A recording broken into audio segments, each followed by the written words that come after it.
Hello everyone, আমি একটা জিনিস তোমার সাথে শেয়ার করতে চাই। আমি না অ্যাকচুয়ালি একটা জিনিস খুব পছন্দ করি, সেটা হচ্ছে ডায়েরি। তবে ডায়েরি আবার কে পছন্দ করে, বিশেষ করে আমি খুব পছন্দ করি ডায়েরি। আমার অলরেডি নিজের ব্যাগে দুটো ডায়েরি আছে।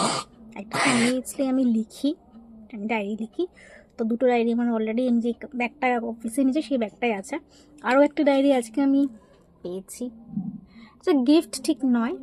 আমার পাশের ঘরে একজন পিসি থাকেন, পিসি বললো ডায়েরিটা নিবি। আমি তো ডায়েরি খুব পছন্দ করি, তাই ডায়েরিটা নিয়ে নিলাম। তো এই যে ডায়েরিটা, আমি এখনো খুলে দেখিনি ডায়েরিটা কীরকম। তো চলো ডায়েরিটা তোমাদেরকে খুলে দেখাবো কীরকম ডায়েরিটা। যে ডায়েরিটা তোমরা দেখতে পাচ্ছ,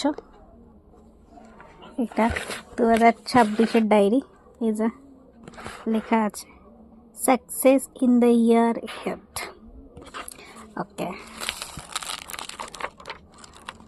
সুন্দর পছন্দ হলো ডায়েরিটা, কারণ আমি ডায়েরি খুব পছন্দ করি পার্সোনালি। একটু অবাক হবে, বাট আমি কেন জানি না আমার পছন্দ একটু অন্যরকম। আমি ডায়েরি পছন্দ করি ভীষণ, মানে যেহেতু আমি ডায়েরি লিখি, তো এই জন্য আমার ডায়েরি খুব ভালো লাগে। বা কেউ যদি আমাকে সেটা দেয়, আমি কিনি, আমি নিজেও কিনি, বাট কেউ যদি আমাকে দেয় আমার সেটাও ভালো লাগে।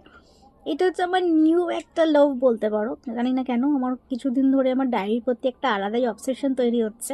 মানুষের অনেক কিছুর প্রতি অবসেশন আসে, কেউ বই পড়তে পছন্দ করে, কেউ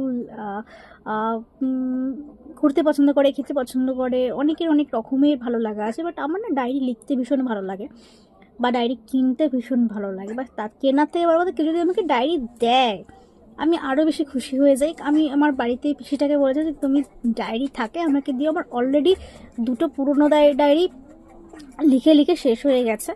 তো অলরেডি আরও দুটো এক্সট্রা আমার ব্যাগে অলওয়েজ থাকে।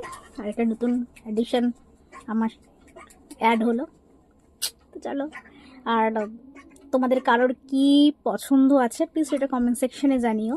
আমার মতো কারা কারা ডায়েরি পছন্দ করো সেটাও কিন্তু জানাতে ভুলো না।